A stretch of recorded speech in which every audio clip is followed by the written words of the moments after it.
నువ్వు మానుకుందాం అనుకుంటావు, నువ్వు వదిలిపెట్టాలనుకుంటావు, కానీ మరలా ఎవరో ఒకరి ద్వారా ప్రేరేపణ వచ్చి నిన్ను ప్రేరేపించి మరలా నిన్ను ఆ మాయలోకి తీసుకెళ్ళిపోతుందంట.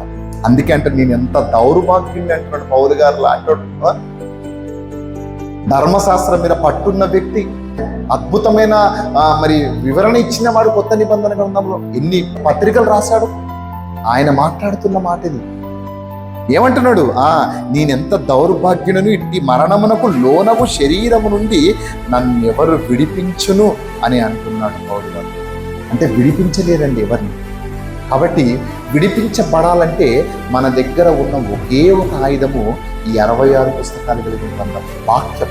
వాక్యం తప్ప మనల్ని ఏది రక్షించలేదు. ఓకేనా? మన సంఘాలు కానీ, మన అయ్యగారులు కానీ, మన బోధకులు కానీ, లేకపోతే మనకి చేస్తున్న ప్రార్థనలు కానీ, మనం చేసే ఉపవాసాలు కానీ, ఇవి ఏవి కూడా నేను రక్షించో, మనం రక్షించు. మనల్ని రక్షించేది ఆయనకి ఇష్టంగా బ్రతికి జీవించినప్పుడే మనం రక్షించబడతాం.